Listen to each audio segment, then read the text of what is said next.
Welcome back to the studio here at the EnginePerformanceExpo.com. Lake, great video right there into our first roundtable discussion. We told you Ben Strader would be in the house. We got Ben and we got Freddy Turza from VP Race Fuels. Freddy, welcome. Thank you. Thanks. How are you doing? Good, doing good. Exciting. Yeah, so, absolutely. We just saw these guys kind of talk a little bit about the engine and set the table, Lake. And now, ultimately, we got to burn some fuel. Oh, exactly. Fuel, air, spark. That's the thing you got to have. So who else better to have than Freddy to talk to us about what fuels we should be using when we're going to try to make some boost, Sure.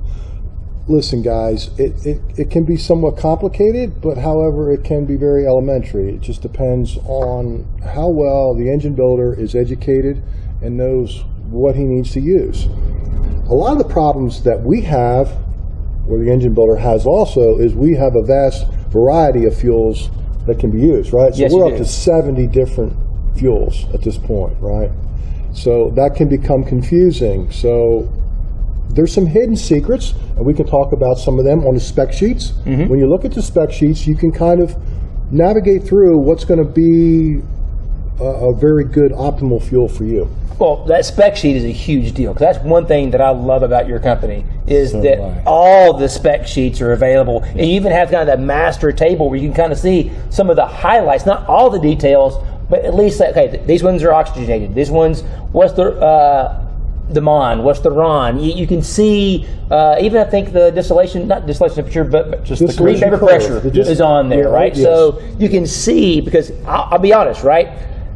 I should have talked to you before I picked the fuels for this, but I didn't. Do you ever get frustrated? Like, there's 70 different fuel blends that you make. So you would think there's a reason for that, and yet you probably get so many people that spend all this time and effort and care to pick just the right manifold and just the right camshaft and just the right engine parts, and they go, just get whichever fuel, right? Like, hang on a minute. The fuel is an integral part of this whole package. Like, do you ever get frustrated of, like, why aren't people spending more time? It happens every day, and every day we have a team of guys that answer national tech lines, and we're all faced with the same issues all the time. The guys go to all the extra effort to build the engine correctly, use the proper parts, use a profilometer when they hone the block, right? Do all that, and then it comes down to the fuel, what they're going to dyno with, and they just like.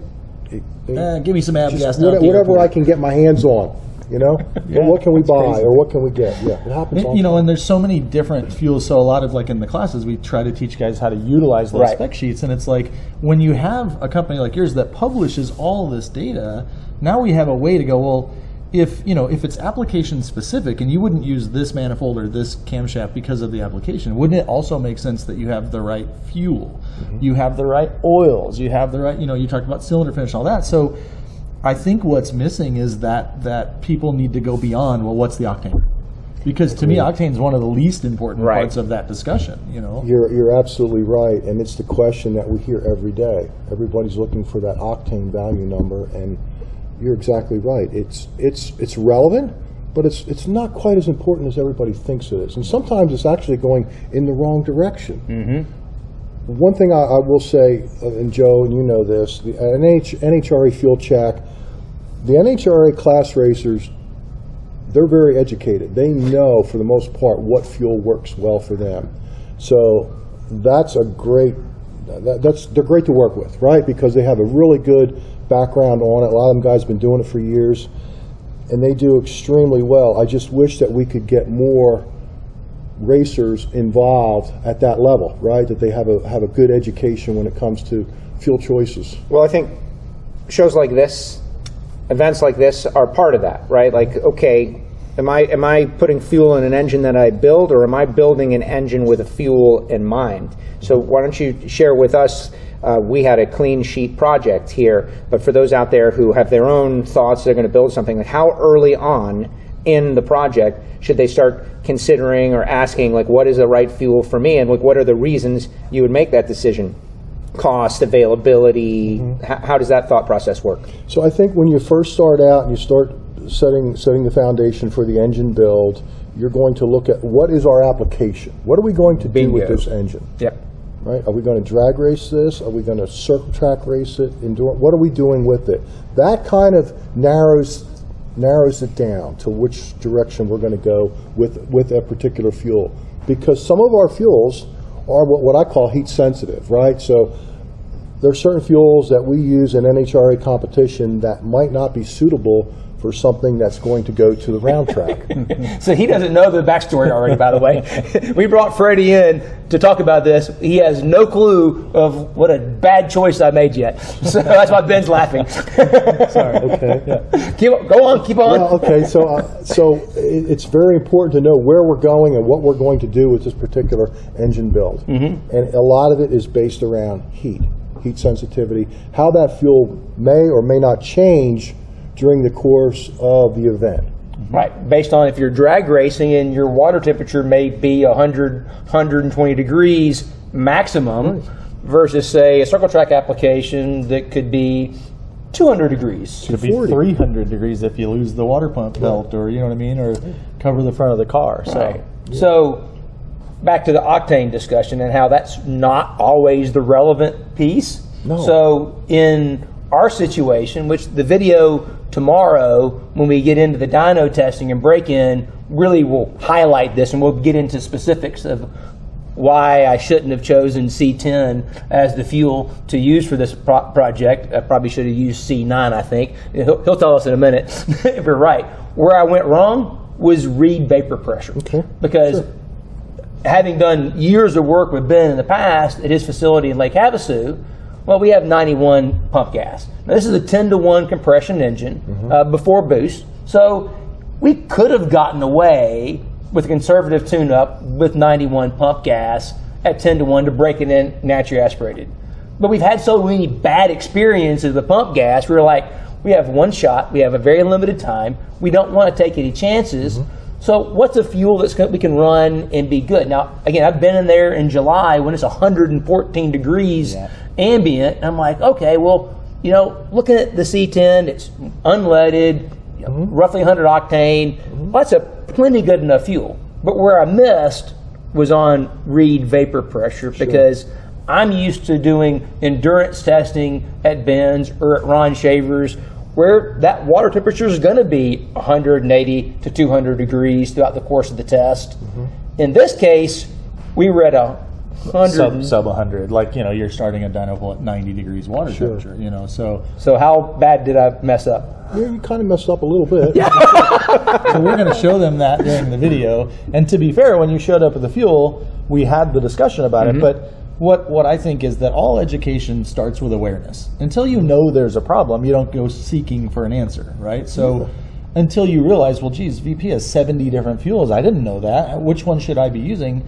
That's what this kind of thing does, is we're giving people awareness so that they can call you and say, all right, teach me, Freddie, what do I need to be looking at, you know? One good thing about our company is, like I said, we do have a team that can be very easily contacted through national tech lines, and we can help that problem really quick. If it's not myself, it's Tom Henriott out of Indy, Brad Horton out of Texas. We have several guys that have years of experience in the fuel industry and can almost immediately answer that question when it arises, right? It's just a matter of picking up the phone. Right. That's all you got to do, right? So I think one of the attributes to our company being successful is we have that capability of getting to the engine builder and having that discussion through a phone call. Right. It's not that hard. All it takes is R&D, reach and dial. Yeah, there you go, reach and dial, R&D. So talk about that difference in distillation temperature, or in this case,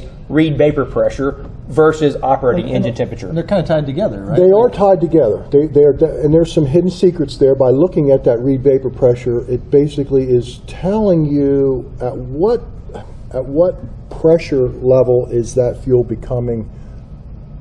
going from a liquid to a gas type of thing. Right. Because that's huge, right? Because engines do not burn liquid fuel. They do not. It has to be converted from a liquid to a gas for it to be able to burn. And of course, that was our situation. Not only that, though, it's not always just about the burn. It's about getting it to the combustion chamber, and the wet, fat, liquid fuel doesn't fly nearly as well as that vapor does. You know, getting it around that, you know, short turn radius past the valve into the combustion chamber when they're big, heavy fuel droplets, because they wouldn't vaporize. Correct. that's not helpful. So even the stuff that makes it into the combustion chamber, now I can't even burn it. Right. So it's a real tough situation when the fuel distillation curve and reed vapor pressures are not well matched to the normal operating temperature target for that engine. So yeah, you'll hear words like fuel droplets. You'll hear words like puddling, you know, in the combustion chamber. And what happens when that occurs is something changes in that burn process, and then we all know that we're going towards a detonation phase in some way, shape, or form. And yes, so the timing of the fuel getting from a liquid to a vapor is very critical. So with those spec sheets, it gives you some indication. It gives you a map, okay, on what that looks like. Whether you're carbureted, whether you're fuel injected, whether you're whether you have some sort of power adder on there, it all plays into the equation. Right. You know, and I talk a lot about application for the same exact engine. If you're going to use it in a 1,300-pound dragster, that's only got to run for 6 or 7 seconds, or the same exact engine at the same power level, but you're going to put it in an offshore power boat where you're going to stay at full power for 20, 30, 40 minutes. The temperatures that you're going to experience in the inlet manifold are going to be different in those two applications. So the fuel that you're going to use is now based on the application, not just the engine. Would you agree? Absolutely. Absolutely right. Inlet air temperature is critical, and heat saturation, and we're generating a lot of heat in a lot of different ways. Through the combustion process, through, which the inlet air temperature, depending on the cowling, there's just so many variables. And I don't mean to make it into a science, but it is a science. Oh, absolutely. Well, combustion is chemistry. I want you to make so it it is science. Yeah. It's 100% combustion is science. I think the worst thing in the performance industry is all the religion. It needs to be a science, right? So, religion is just somebody choosing to believe in something, even though I know I can't prove it, right? So that's not really what race engine development is. Race engine development is this iterative process of eliminating variables and getting the scientific answer. So I think you should make it a science. And in fact, I think you already have, because you're one of the only companies that publishes every single, fuel has a distillation curve. Yeah, fuel, specification. I go right to your website, master fuels list. I can say, what's the difference between C10 and, C23? Right. Why are there so many different ones? Well, as you start reading through all these different spec sheets, you start to see those trends. And then there's descriptions on the website. This fuel we recommend for guys that are doing lots of nitrous, boost guys, circle track guys, and then you can start to see what's different about this. And it will give you, like you said, it will give you some sort of an idea on what that fuel kind of fits. However, it's just a real broad. That's what the R&D is for, right? Right. So we go from this to this. Now you can help me get down to get a little closer. We can narrow it up, and it's one of the things about our company is we do have that capability, and that's unique because we have guys that are actually engine builders, racers that are part of this, that understand what everybody's going through out there, and there's a lot of hidden unknowns, and we can try to help you guys solve that. Like I said, there's so much information beyond just the octane number. Oh gosh, that can make such a huge difference, and without giving away the video tomorrow and everything. So we had the fuel for break-in NA, and then we chose a fuel for boost. The fuel for boost was Q16, and we put it in before we put the boost to it. And the Q16 worked a lot better. Yeah, Q16 is highly oxygenated fuel. That's okay, right. so we'll talk about the difference. What made Q16, even when it was running NA, why was it such a better choice for that engine? Because at 10-to-1, it didn't need all that octane. Right? So when you break it down between a conventional style race fuel, like say a C12, a C25, and then you implement something that's oxygenated, like our Q15, Q16 fuels, right? Well, it almost takes that octane number and it's almost irrelevant, right? Okay, because the oxygenate that is used in that particular fuel has fantastic flame propagation, right? And it does some miraculous things inside that inefficient combustion chamber, right? And then what happens? The torque goes up, the horsepower goes up, right? It's like, wow, I really need this, right? Yeah. So it can be exciting to see that on the dyno at times. It was. But it's, when you look at those style fuels, they become critical as far as fuel. We call fuel management. Now That you've got to becomes take more care of that product because the light ends have a tendency to want to escape out of that drum or that jug, right? And you need to take really good care of that fuel. Okay, so as a chemistry nerd, wait, I got to jump in on that. Light ends, heavy ends. Right. You mean fuel isn't just fuel? It's actually a blend. It's a mixture. So we talked about octane. So let's break it down. Let's just say, hypothetically speaking, in one particular fuel, we have 4 different chemicals in that fuel. Okay. Each one of those products have their own octane number. Okay. Right. Okay. So in the combustion process, the light ends have a tendency to go off first. So this doesn't all happen at once. It's not a simultaneous burn. Right. What happens is the light ends, then the mediums, and then the heavy would go in the burn process. Propagates as opposed to being just a flash. Yes. It's a right. So each one of those components has an octane value, right? So if you broke it down into elementary and you'd say, if us 4 guys were together and we all have a number, and Joe goes first, and now Joe just has he's fast, but man, he's like I'm moving around, and I come in and I just like touch Joe, help him slow down maybe, and Dan comes in and he's the next guy. You're the heavy end, right? So you're like you bolster it all together and keep that piston from going, that combustion going into detonation. right. Okay, so it's kind of that's my easiest Controlled way to explain chain it. reaction. Yeah. We all got to help each other. Right. So we all have a value. So we're a team. So you use an example of like C12 versus say C25. I often use the example to more extreme pinpoint the application. I'll say, well, think about an engine that does extremely high RPM. So I like to compare our Q16 to say C45. And when we look at octane, Q16 has crazy octane off the chart, can't even get a real number because it's higher than the scale will measure. But I can run an engine that's 15, 16, 17, as high as 18 to 1 using C45 because my engine speed is so high. What I need is a fuel with a lot of that light in that'll burn really fast because I don't have a lot of time to get this done. Right. But when I look at the octane rating of C45 and it's only like 103, you go, well, how does that work? And the answer is because octane isn't the thing that matters in that situation. It's time, and I wanted a fuel that would burn really quickly in that application. So even though C45 doesn't work really well in a low RPM, high compression ratio, high temperature application where now the fuel's burning faster than I want it to. So it's application based, like you're saying, right? So yeah, it's application based all the time, and it's as we continue to evolve in this industry, technology it doesn't wait for anyone, right? Like it's just continually going, and we feel the same way at VP, where we want to stay on the forefront to what's going on within the industry, so we know how to adapt and change, right, to help the racer. Look, we don't build race engines the way we did 30 years ago. Right. Some of our fuels, some of the competitors' fuels, were designed for engines that were built 30, 40 years ago, and that's okay. They still have relevancy. However, as we continue to evolve, right, we need to stay on the forefront. Right. And you know, our founder, Steve Burns, that was one of his primary goals, to work directly with the engine builders and continue on that process. Yep, exactly. You guys are building tools that allow our engines to get better. Right. Really. I mean, and it's an integral component that needs to be just as well matched as any other part you might decide on for the engine.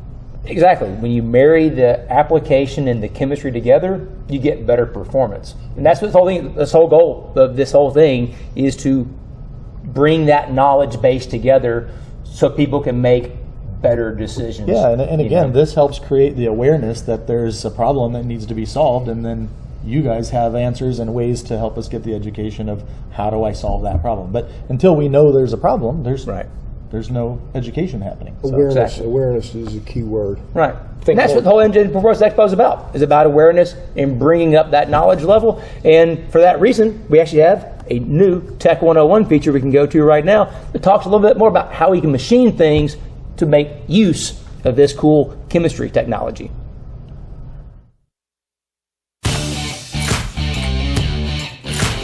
a day, what a day, what a day. Yeah, my brain is swollen. I've learned so much today. They told us, don't start cars. We are not going to listen.